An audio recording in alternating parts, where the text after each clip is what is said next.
Gold gets a lift and Barrick plans to finish strong. Welcome Kitco Roundtable. I'm your host, Michael McCrae. With us, a special guest, David Cole. He is CEO of EMX Royalty. David, welcome back to Kitco.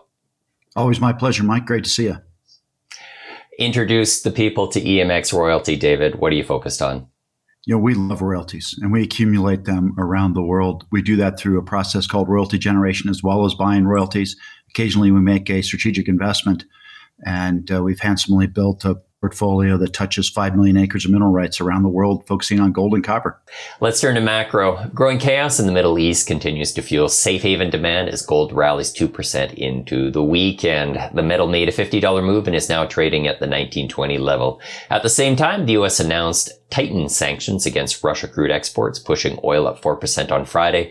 And after the tragedy in Israel, the Emir of Qatar warned that the country will stop to supply gas if the bombing does not stop in Gaza. WTI crude is up to $82 level for a barrel. The big news this week was a CPI report. There wasn't much there, though, for either a Fed tightening or not tightening narrative. The Consumer Price Index report showed that headline inflation rose at a higher pace last month than the consensus forecast indicated. The consensus forecast had expectations for the CPI to come in at 3.6%, just under the 3.7% reported by the Bureau of Labor Statistics. While gold and oil were higher, copper was not. Copper futures are down 2% for the week, with copper trading at $3.57. And lastly, Barrick reported its third quarter. The average market price for gold in the quarter was $19.28 per ounce, while the average market price for copper was at $3.79 per pound. Barrick says it continues to expect a significant increase in the fourth quarter production volume. Up next, our sponsor, G Mining Ventures, ticker GMIN on the TSX Venture and GMINF on the OTCQX, is on its way to becoming the next mid-tier precious metals producer by leveraging strong access to capital and proven development expertise. The principals at GMIN have been responsible for on-budget and on-time delivery of 100% of their capital builds, totaling $2 billion in construction costs. GMIN is anchored by its flagship Tocantinzinho project in the mining-friendly prospective state of Para, Brazil. Tocantinzinho is an open-pittable gold deposit containing 2 million ounces of reserves at 1.31 grams per ton. The deposit is open at depth and underexplored at 996 square kilometers land package, presenting additional exploration potential. The project construction is over 50% complete and is fully funded through commercial production expected in the second half of 2024. That's G Mining Ventures, and we thank them for their support.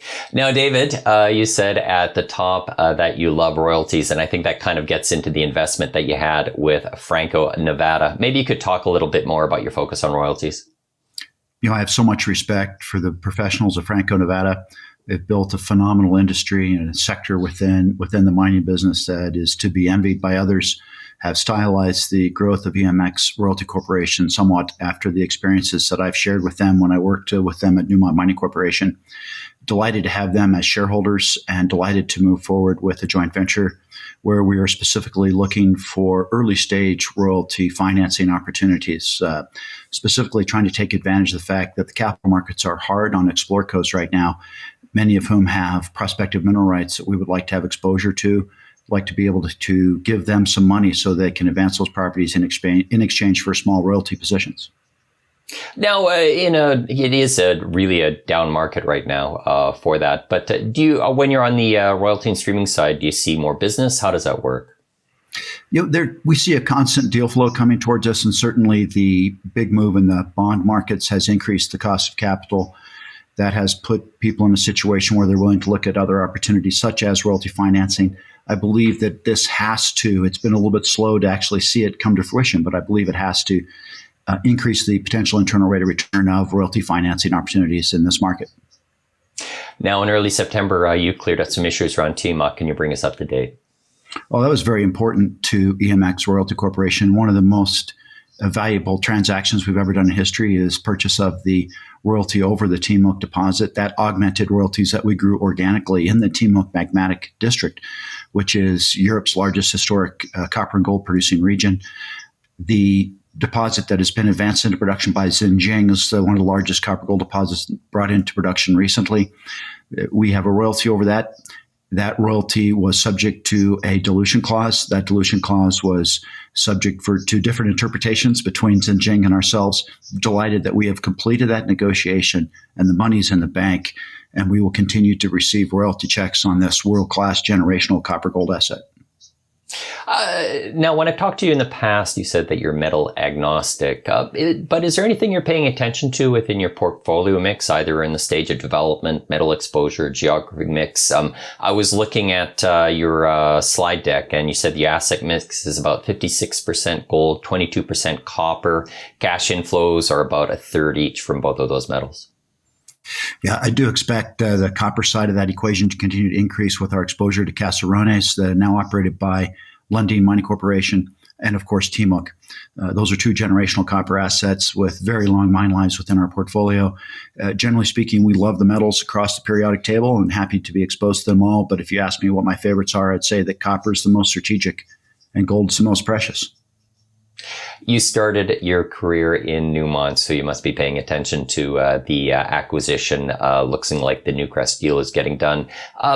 Maybe if you can provide us from an industry perspective, because Newmont, of course, is the biggest gold producer. How does a company look with that acquisition? I believe that the best way for Newmont Mining Corporation and other major mining corporations to truly create shareholder value is through astute technical advancements on the discovery side, engineering side, metallurgical side. But I understand that scale does matter. And I believe that there are synergies that can be created, particularly on the corporate cost side of these mega mergers. I believe that this will make Newmont an even more powerful machine. I think it's a fine transaction for all people involved. The important aspect will be the further discovery and engineering synergies found throughout that portfolio on a go-forward basis. There always is a region that has its moment, and you are somebody that has attention in a lot of different regions. You have it both in North and South America. You have interests also in Europe. It always seems, though, that there's a region that has its moment. So Newfoundland had its moment, Scandinavia before that. David, what's the next hot mining region? Well, I'm not going to tell you where we're acquiring mineral properties today. Give me a few more months and I'll mention it. But generally speaking, I believe it's good to be diversified across different countries and spread that political risk. Generally speaking, I believe political risk is overrated by the markets because we read about it every day in the newspapers. Therefore, people feel that they understand it. Therefore, they factor that into their investment analysis. Technical risks such as geologic are commonly undervalued, in my opinion. But, Eastern Canada is a great place to invest. Specific areas, Nevada and the Western United States will remain a good place to invest. And I believe that some of the political risk factors that are being discussed right now in South America are probably overestimated, in my opinion. You have a long view on the sector, David, because you've been kicking tires on projects and you've been watching them develop into becoming mines. What's changed, though? What's kind of the number one worry in terms of developing projects? Is it labor? Is it funding? That's actually evolved throughout my career, Michael. And there is a bit of a labor shortage. That is being met to some degree, and I believe it will be met over time. But we do see salaries for strong professionals increasing significantly, particularly in Australia, Canada. The ever-present issue of social license, of course, is always going to be an issue. I think the mining industry in general needs to do an ever-increasingly better job of communicating our contribution to society and providing all the metals in the periodic table that are necessary for us to advance. Last question, David, before we get to our number of the week. Milestones over the next 12 months at EMX. More cash flow, yeah. And I'd like to see us pay down our debt by 10 to 15 million US dollars. That'll put us in a strong position moving forward. I think the market will enjoy that on our behalf as well. Let's turn to our number of the week. David, what's your number? My number is 10. That is the number of millions of metric tons of copper that has to be increased in annual production globally in order to meet net zero commitments within 10 years. That's astonishing. It's a 45% increase of copper production worldwide. 28%. With all the bad economic data out of China, EV sales are still a bright spot. Official data published by the China Association of Automobile Manufacturers shows that September vehicle sales gained 9% year on year. And the electrical vehicle, or rather the new energy vehicle sales, gained 28% year on year to just under 11 million units. That number from BMO. That's it for us. Follow me at Michael McCrae. That's McCrae with 2 C's. On behalf of David, myself, have a pleasant weekend.